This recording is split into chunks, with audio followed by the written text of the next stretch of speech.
Thank you all for coming out to Creative Mornings, Columbia.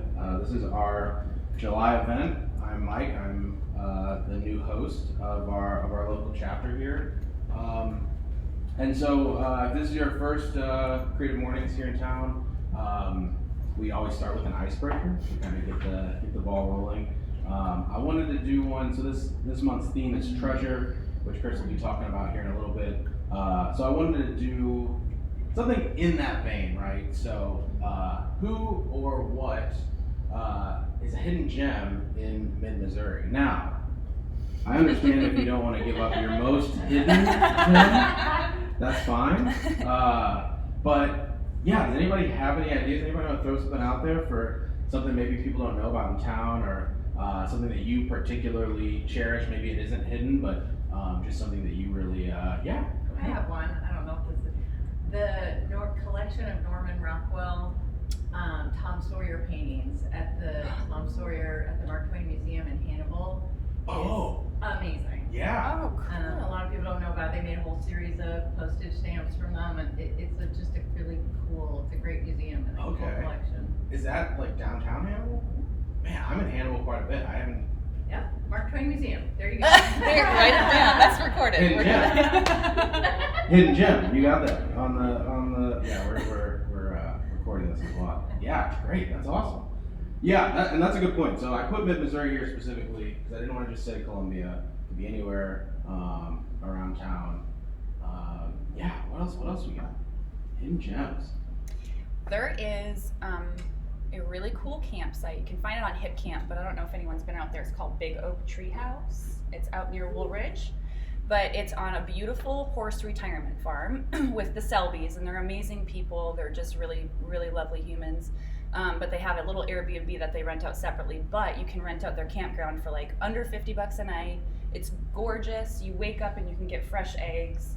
There's horses that come in under your campsite. There's a huge, huge oak tree house that you can actually, like a platform, you can put your tent, and it's magic. So highly recommend looking that up. Big Oak Tree House. Woolridge, Missouri, so not too far. Woolridge, okay, yeah, love that. That's great. Kris being a chef, I'd be remiss if I didn't mention, I don't know, this probably isn't a hidden gem, but I've been talking about it incessantly, Irene's, that just opened up. If you haven't been, highly recommend it. It's some phenomenal food they're doing over there. This is a new spot. I kind of consider it hidden, but it's very open and it's very bright and everything, and they're posting on social media constantly, so it's probably not that hidden, but Where is it? it's over by, it's kind of like in that log boat. Yeah, the new arcade district, beatbox area. Any who's? I added who here. A little weird to just throw somebody out there, but I was curious. I don't know, any artists or entrepreneurs doing things around town that maybe people need to know about. Michelle LaFont. Mm-hmm. Oh, Amen. Shelley, Yes. Yeah. her new spot is huge, doing very well for herself. She started doing pop-ups. Right. So she's been an inspiration, definitely someone who I've talked to about how to go forward with, what I'm doing. Yeah. And her food is incredible. So good. So if you haven't had that, I highly suggest checking it out. Yeah, it's the number of people I talk to about pasta fada, and they're like, oh, what? It's like, oh, well, they've been at the farmer's market for years, they've been doing pop-ups for years, and it is still, and she is still a hidden gem, and a gem for sure. Mm-hmm. Yeah, that's great. Let's do one more. Somebody's got something. I want something hidden. Oh. Yeah, no, you're good. Well, you call it the art that's around Bard Alley. Y'all know that artist? Ken Nichols. Oh, yeah. Oh, okay. Ken's our neighbor down the street. Man, he's amazing. He can just, we go on Bard Alley and our dinner gets expensive because it's like, Ken, I want that one over there. Is it all him? Yeah. Oh, wow, Yeah. really? Bard Owl, Broadway. Full price. Saki. Okay. He has art there. Uprise. Yeah. And there's a story behind his stuff he does. And Ken Nichols? Ken Nichols. Yeah. Yeah. Ken, if you're watching. Shout out. Cool, good deal. Alrighty, y'all. Well, welcome to Creative Mornings. We have a few things to run through. Normal mumbo jumbo, and then we will get to Kris pretty quickly. So this month's theme. So again, if you have not made it to a Creative Mornings yet, each month we have a theme, and this is a global theme. So I'll talk on this in a minute, but there are chapters all over the world meeting, maybe not necessarily right now, but this Friday morning to talk about treasure. So treasure takes many forms, both physical and intangible.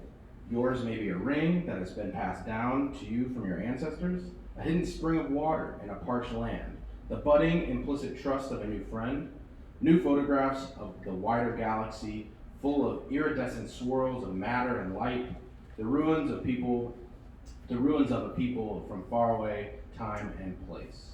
Our Brisbane chapter, again, this is a global organization, our Brisbane chapter chose this month's exploration of treasure. Spectator Jones illustrated the theme, and MailChimp is the presenting sponsor. So special shout out to MailChimp. Creative Mornings is a nonprofit organization. We have volunteers here who don't get paid anything other than donuts, of course. But it would be hard to do all of this and be a global organization without sponsors like MailChimp. And so they're the official global sponsor for marketing. And this month, they have created their second edition of Bloom Season in order to shine light on topics like securing funding, hiring, reinventing workplace cultures, and growing the right way for LGBTQIA+ entrepreneurs. You can now discover this digital collection of resources, firsthand experiences, and actionable insights, all created for and by queer business owners. Let's celebrate entrepreneurs making business work for everyone. So each month we go through one of these. MailChimp, they do a lot particularly for entrepreneurs and particularly for marketers. This is not scripted, by the way. I'm just calling this out. I've learned that coming to these events, they highlight, members of underrepresented groups, like you see here, and just provide a ton of resources online for marketers and entrepreneurs. So, highly recommend checking them out. Most people obviously have heard of MailChimp by now, but yeah, we'll post a link to Bloom on our social media if you want more details. So Creative Mornings is, we meet every third Friday of the month here in town, and we encourage people to bring a friend and make a friend, right? I've talked to a lot of people here that have gone on to have coffee dates with people they meet at Creative Mornings. This is a great spot for people that are new in town, right? Really good opportunity to meet people. Everyone here is super friendly and here to make connections. So highly encourage you next month to bring a friend and to make friends. I'm gonna ask everybody to stand. No, I'm just kidding. Too early for that. Not enough coffee yet, but yeah, highly encourage you all to bring a friend. And I'm especially excited, especially those of you who haven't been to. I see quite a few new faces that haven't been to a Creative Mornings event. The feeling you have when you leave today, and you're like supercharged, and it's Friday morning still, and you're like, I don't know what's going on here, but I'm excited. That's the feeling that you can share with your friends if you bring them to this event. You'll know what I mean in about an hour from now. So like I said, we are a nonprofit organization, and we would love more volunteers. These events are only once a month, but they do take quite a bit to put on. And so if you're looking to get more involved in your local community, or just plan to be here anyways, you might as well get like volunteer kudos for doing it. It's just a couple hours a month, but it goes a long way in making sure these events are successful, and we grow our chapter. So if you are interested, talk to me afterwards, talk to Lauren afterwards, talk to Sarah afterwards, or I should have put the contact info there, but I didn't. So yeah, just reach out on social media also. All right, so each month we read the Creative Mornings Manifesto. This kind of just sets the vibe So if I could have a volunteer that might want to come up and read the manifesto for us, it's very short. Hey, there we go. Awesome. What's your name? Taylor. Taylor? Yeah. Nice to meet you. Love your dress, Taylor. Yeah.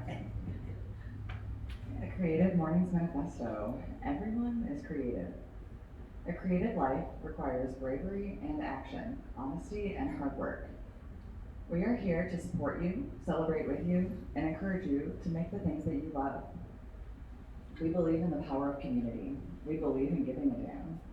We believe in face-to-face connections and learning from others, and hugs and in high fives. We bring people together who are driven by passion and purpose, confident that they will inspire one another and inspire change in neighborhoods and cities around the world. Everyone is welcome. Yeah. Good. Thank you so much. Awesome. Okay, while I get things switched over, I'll invite Sarah up to introduce our speaker.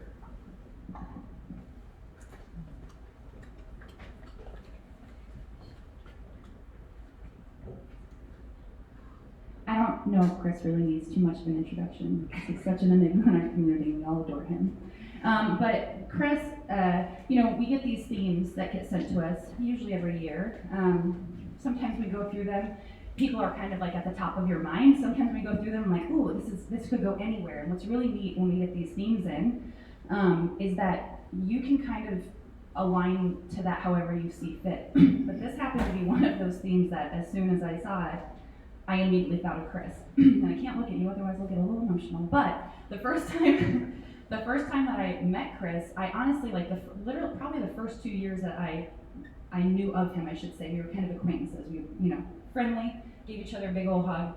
We saw each other, but it was always at a live music event. He was always supporting folks in the local community. I saw him out supporting his friends that were working at restaurants. He has just been a huge supporter of his community, and I always just admired him a lot from afar and loved giving him big hugs. He felt like family, even though it's probably a weird thing to say, but it just felt good and you feel safe around Kris, and he's kind and caring. And what was so neat is once I started, we became Facebook friends, as you do in a small community, and I started seeing that he was creating these incredible meals for Boone Hospital. And as someone that I'm sure we have had a lot of loss, all of us, and experienced having family members in the hospital, and some of us have spent a lot of time in there. And I think it speaks very highly to how much effort and dedication that he puts into his work every single day. So I already immediately knew that he would be a great speaker. So I've always kind of had him in my mind. But then I saw that he started doing these really amazing pop-ups. So I don't want to get too far into that because I want to hear from him on how he kind of created that journey and what he's got to next.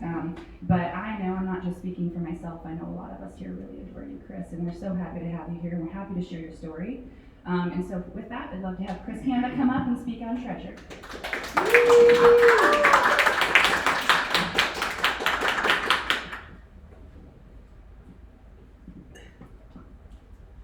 Let's see if I can balance all this.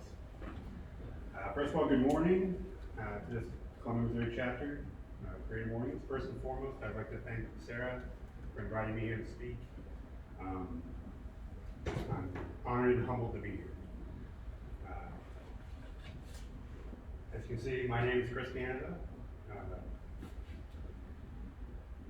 If you're talking to me, it's Kris. If you're talking to my sister and my mother, it's Christopher.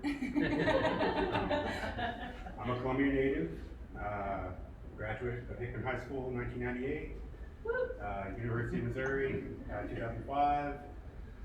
I currently run the kitchen in the hospital I was born in, so I'm as local as it gets. I received a Bachelor of Science in Hotel and Restaurant Management. I'm currently the sous chef and a lunchtime exhibitionist, and the creator and head chef of Group Pop-Ups.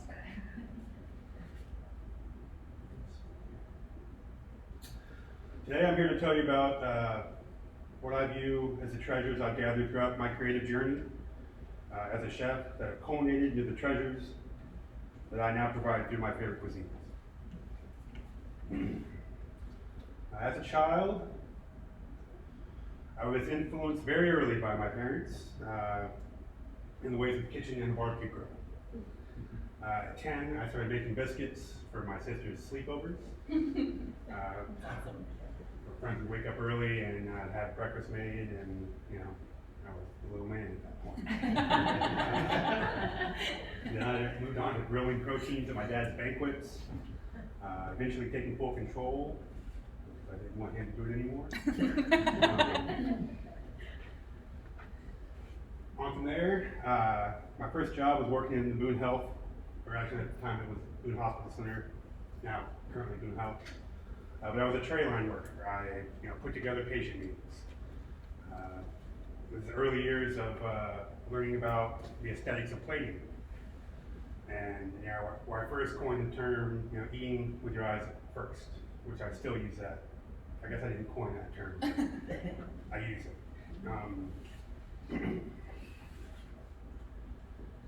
I started at Boone and worked throughout college. When I graduated, a spot management opened up, and I took it. I was a shoo-in. I guess it was destiny, as a treasure, if you will.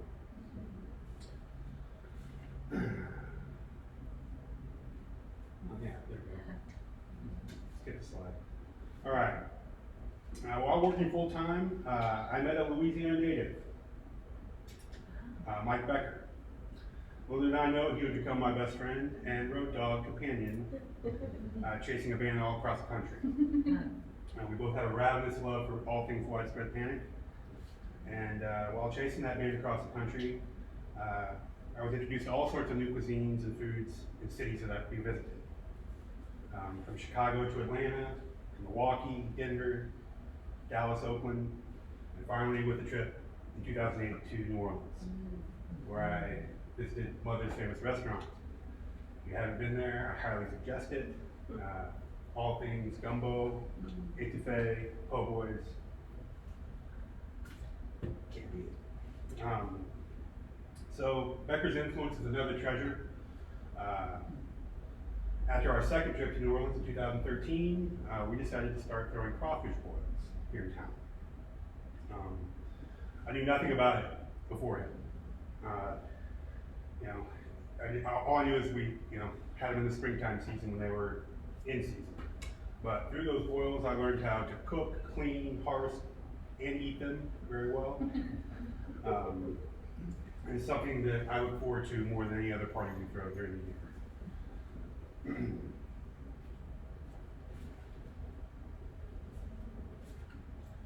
So over the years at Boone, over the years at Boone, I worked many different positions as a supervisor. I worked in the patient services end, the retail. I moved to production manager to the head chef. But in 2020, I decided to take a step down. It's kind of a little bit burnt out by the COVID era of working in a hospital. And I also wanted to take some time to spend more time with what I consider my biggest treasure, my son Wyatt. So I became the sous chef at Boone.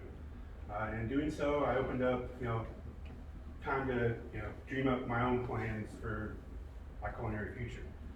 As a result of taking on this role, I was given the creative control to produce food for my lunch station the way I wanted to. And I collaborated on the menu, but I got full creative control to contribute full creative control to make all the dishes I wanted to prepare. Taking this role has allowed me the opportunity to hone my craft and grow creatively, which has resulted in me receiving Boone Health's Employee of the Month for June 2023. All right. So, here comes the yard scene. Talk about a few dishes real quick. So yeah, we have a menu. It's given to me, and then I get to roll with it. Swedish meatballs, some horseradish sweet potato latkes with some creme fraiche. And this was a marinated flank steak sandwich. A little chimichurri and onion jam. You don't know about onion jam? You should find out. Come by the hospital. Let's see here. That was a bangers and mash dish. know it's blasphemous. I did it for St. Patty's Day. It's an English dish or British dish, but I'm spin on it. I made it with Guinness gravy, so that's how I went through it. Some carne asada tacos. I make a lot of tacos. This is a banh mi that I make. If you don't know what a banh mi is, it's a delicious Vietnamese street food sandwich. This one here is going to be featured at the next pop-up. We'll get to group pop-ups in a minute, but this is poutine with gumbo gravy.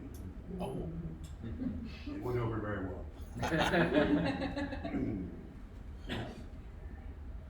Okay, this is a crawfish and andouille gumbo, which is, I think I make the best in my opinion. These are huli huli chicken tacos. It's a Hawaiian dish. It's a marinated pineapple chicken with some Mexican street corn that I make as well. I just made this the other day. Ooh, yeah. Okay, pork belly bao. Delicious. If you have ever had bao before, highly suggest it as well. And this is the pho that I make. That takes a lot of time, but it is well worth it. A lot of pickled marinated vegetables, sliced rear flank steak, and pour the boiling hot pho broth over it. It's delicious. Oh, I made a Thai chicken salad, like a Thai peanut chicken salad, with some roasted cashews and cilantro. This is a Italian flatbread that I made. It used to be an Italian sub. One day I ran out of sub bread, so I'm going to put this on a flatbread because I still want to eat it. It was so much better. I make a pepperoni sauce. You like pepperoni sauce? A little bit of pesto, some gabagool, some salami, and a little balsamic vinaigrette on top.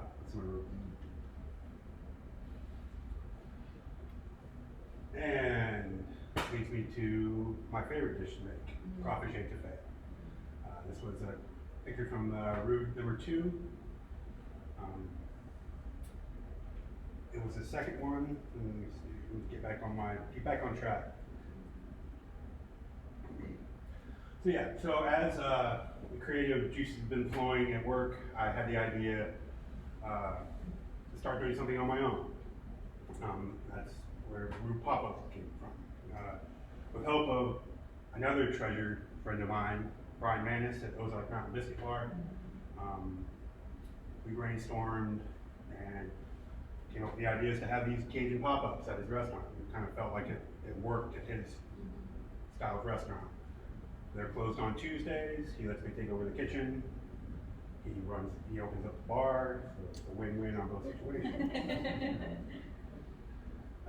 In doing so, I've been able to share my love of Cajun Creole food with all the help of family and friends. My friend Ted does great art. We have a few of those. We've had 4 events so far. First event I just did make gumbo and grits and rice. Second one I tried to up my game a little bit, made the crawfish etouffee with more gumbo. I pretty much have gumbo in every one I do, that's just a staple. The third one we had was a crawfish boil, where you can see my son was there helping. That's my road dog Mike Becker with the crawfish tattoo. It's just been a blast all along the way. But it's really fun being able to be in the kitchen with your friends and having them help and want to be there. I had help from my mother on this past one. She helped me make all these crawfish ham pies. This is a picture of the boil. That was group number 2. More from the boil. And there's those ham pies. That was the hardest thing I've ever had to make. Temperamental dough. This is the fried shrimp and grits that we made, which this is a dish that I've been working on at work for the past couple years. It has grown the addition of blue cheese. People are like, blue cheese? I'm like, every New Orleans dish has to have a little bit of funk in it. That's my green onion razzle dazzle sauce as well. Really the bright spot on the dish as well. Okay. So yes, this is a picture that Colin took. Colin spoke here a while back as well. He takes really good photos. He wanted to get a picture of me in my natural state, so this is it. So, leaving you today, first I want to tell you, the treasures collected along the way, my love of music and food, lifelong friendships because of it, the ability to cook and enjoy what I do every day is a huge treasure. The love of my family and friends, and the support, and the love of what I do. I contemplated whether or not I was going to read a mantra of mine, a motto, if you will. It's about the home team. But once I saw your mantra, I figured I'd go ahead and read this to you. So I will close with this. Again, thank you all for letting me be here. Home team is a feeling. It's a mindset. We have it and we like to share it. It's a knowing and being proud of who you are and where you come from. It's what you represent. It is where you are now and where you're going from here. Home team is as universal as love, music, or art, transcending boundaries of language and vocal expression. Something home team is not is an FU, negative attitude while walking through this life. Home team represents moving forward and being positive, not to the side, not backwards, not negative. You help yourself move forward. We're aware of speed bumps in life, but at these times your mind, heart, spirit, and soul continue to expand forward, representing the home team. Ask yourself a question. If you don't have home team, what do you have? And remember in your answer, you are home team, as we are the home team.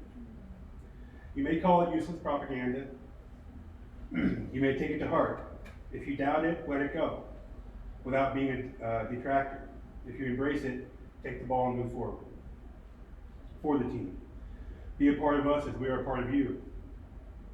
Look for us, and we will look for you as well. Make things happen.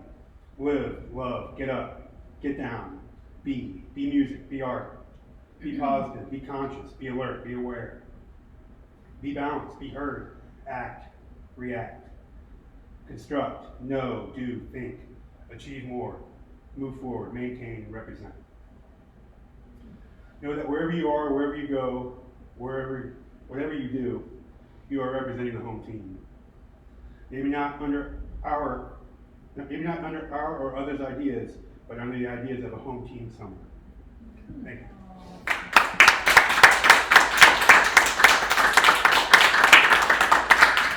Thank you, Kris. And we do have a few minutes, if you don't mind hanging for a couple questions. I know I have a couple, but I wanna open it up to y'all. I mean, the whole time we was talking, I was like, oh, I want to know how he thought of this, so I'm just curious, what questions do you have for Kris? And Kris, if you don't mind hanging out for 10 or 15, we'd love to. Probably read that speech really fast. I love it. Yeah. Who wants to go? I have just sort of two kind of food specific. One is with the crawfish, how the sourcing, if that's I should talk about that. frozen, fresh. And then the second one is, since you're working through the hospital system, do they have, limitations isn't the right word because you clearly have overcome them, but are there certain guidelines as far as sodium, whatever, that you have to comply That's a with? good question. Do you see that as restrictions, or is it to make you more Well, creative? I'll go with that one first. Okay, yeah. So I make patient meals as well. And so when I make patient food, there are lots of restrictions, a lot of dietary things, sodium restrictions, fat, cholesterol, all that. Whenever I make these meals that I've shown here, they're all for retail. So anybody who comes through the cafeteria can come and get it. So there's no restrictions. I can want to walk in and take whatever I want.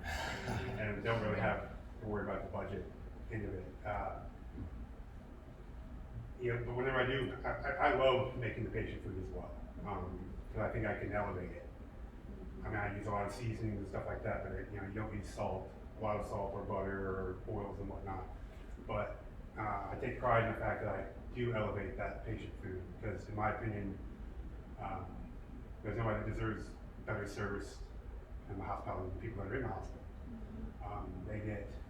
When they get food from me, they know that it's good as it's going to get. far as yeah, every other weekend I work patient line or work for the patients, and I make chicken parm dish and chicken and dumplings and all sorts of other good stuff, and it always goes over really well. First question. Me and my friend Mike Becker drove to Louisiana for the crawfish boil, about 600 pounds of crawfish, and drove them back here. So we got them in Ruston, Louisiana, and drove them back in 12 coolers on a trailer, and then got up here, cleaned them, Wow. harvested them. It was a big deal. It was a adventure. I feel like we could have a whole story hour just on that trip. So they're fresh. I mean, They were fresh. not So frozen. I mean, we went down. I don't want to talk too much about the guy we bought it from. But he's a character, to say the least. They pulled the crawfish from the farm on that morning whenever we drove down there. What? Yeah. Wow. They couldn't have been any more fresh. We drove them back. I mean, it was literally a whirlwind trip, about 48 hours, and we drove down there, stayed the night at a friend's house, woke up that morning, went to pick up the crawfish, and drove home. And then the next morning, we cleaned them and boiled them. So from Thursday to Saturday, they were here. We had a lot left over from the boil. So I harvested probably about 60 pounds or so. I kept all the heads and whatnot to help make stock for my gumbos and whatnot, and then I harvested all these tails, and that's what went into hand pots. So I used everything we didn't sell at the boil for my pot. So while at first I thought the boil wasn't that lucrative, then I realized I had money in the freezer from all these crawfish tails that I had. Great. So yeah, it's ideally it'd be nice to have those fresh crawfish every time. I can't make the trip to Louisiana every single time I want to do it, but that was a good experience, and I will go back again because we're going to continue to do these crawfish boils. We're doing once a year over at the Biscuit Market. So thank you. Thank you. Olivia? What is the hand pie again? So it's basically, it looks like an empanada. I don't know if you know what that is, but it's a fold over dough, made with shortening and flour, water and salt, and then I made crawfish etouffee, and then you freeze it, and then I put that inside the dough, fold it over, crimped it, washed it, baked it, and it was incredible. I had a gift given to me, great cookbook called Mosquito Supper Club, and that's where I got the idea in that book. Incredible cookbook. What was it called? Mosquito Supper Club, or Sunday, yeah, Mosquito Supper Club. Great book. I highly suggest checking it out if you have a chance. But yeah, the author's given me all sorts of ideas to do things. Currently doing some mini testing and recipe development for number 5, which should be coming up probably mid to late August. That was my next question. Yeah. That's. Yes. What's your if you could wave a magic wand, what's your kind of journey beyond pop-ups? Are you hoping, I just kind of, not saying beyond, pop-ups are great, keep doing them, but do you have any wish dreams to do? Of course, I'd love to have a brick and mortar eventually. I'm a realist though. I know that I've got a lot to learn still, and so that's what I'm doing. I'm just trying to hone my craft and learn along the way. There's a lot to be said for pop-ups. You can use somebody else's space, and then you get to leave it. And it's nice. I have a good job. I love what I do there, but I'd like to work for myself eventually.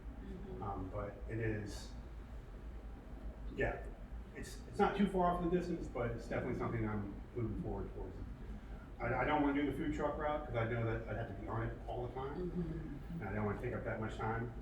But I'd rather have a small space, gumbo shack, oyster shack, something like that. I think we need something like that here. In the arcade district. Yeah, fit right in. There you go, yeah. Do you cater? I I do cater. I'm working on an LLC right now. Just had I did cater after brew number 4, which is a bad idea. The next day, yeah, I was like, oh, I should have done this, but I made it happen. It was a struggle, but we got it done. And yeah, got a few caterers for a wedding and bridal showers coming up. So, I mean, it's not, I'm not booking a lot because I work a lot at the hospital, but yes, that's also the next step as well. So when you get inspired like by a cookbook or another dish you have, what is the process from there, right? Like how many times are you making those hand pies or different variations? Yeah. Like what? You know, there's lots of creative steps. I'll go back to the shrimp and grits dish. When that first started, it was just a blackened shrimp on cheese grits. And then I thought, you know, this is not enough. So that's whenever I started toying around with this andouille Creole sauce. I put that on there. I thought, man, this is really delicious. But it needs something else. And that's when I added the blue cheese factor into it. And I thought, man, this is delicious, but it's so rich. I was using green onions as a garnish. I had all these bottoms, the white parts of the onion. I threw them into a Vitamix with some vinegar, some salt, little parsley and spinach for color, and razzle dazzle sauce. The razzle Yeah, dazzle. the I razzle love dazzle the sauce. creation of the Yeah. razzle dazzle. Yeah. And then yeah, so it got put on there, and then I tasted it all together, and I thought, man, this dish is done. It's complete. So that's what I'm using the hospital for, in a way, to hone dishes and like completely get them to where I want them to be. That flatbread, same thing. It took a little while to figure everything out on it, but that's kind of the creative process I go through. I have to it's trial and error. Yeah, right. Multiple trials. I've done a lot of errors, but yeah, that's usually my creative process. I have to get in the kitchen and You try. just go. Just Yeah. Man, that's really neat. But yeah, and also so it was a fried shrimp and grits on the Rue 4, and what happened there was at work I ran out of blackened shrimp. I still had all this andouille Creole and all this razzle dazzle sauce to use, so I'm like, okay. If I go back to the back, we had these pre-breaded fried shrimp. I fried those, and I put these little medallions of the andouille on there, some blue cheese, and then the razzle dazzle, and I ate it. Here we go. All right. Well, this dish is now elevated. So that's the reason I decided to showcase it in the last box. Yeah. It's been my favorite. Yeah. It's a lot of people's favorite. Are other, I'm not privy, but are other hospitals, do they have head chefs that are kind of leading similar programs, or I just never heard of someone putting that much effort into what they're doing, so I'm just curious if I don't think they do that at university. From what I've heard, people who come from university, they're like, man, this is not like anything we get there. Well, I appreciate that very much. It wasn't, I have an executive chef. Whenever I took the step down, they hired him on, and then, so I'm his sous, and I work and create, new dishes all the time, and we work them into the menu. So I don't think, I don't know this, but I'm pretty sure that other hospitals don't go that route. Maybe I don't go to a lot of other hospitals to eat, so. Yeah, I'm just curious because it's such a. Yeah, such a neat- I like to think of it as just my brainchild, this is something that I've done. Before, we did a lot of salads and wraps and stuff at the exhibition, which are tasty and great, but I'd much rather be making these dishes and having that creative outlet. Well, I'm sure the people visiting, Yeah. probably appreciate that. That might be a bright spot. It is, and that's something that I love more than anything is that, we have a lot of frontline workers and they get 30 minutes for lunch. And if I could be that bright spot in their day and they can forget about all the sick people they're caring for, or the angry whoever's, and I give them that little bit of relief, it makes me. I wanted to add something to that, Okay. just because they are so the people who work there are so happy that he got Employee of the Month all through Yeah. Boone Hospital and our health, sorry.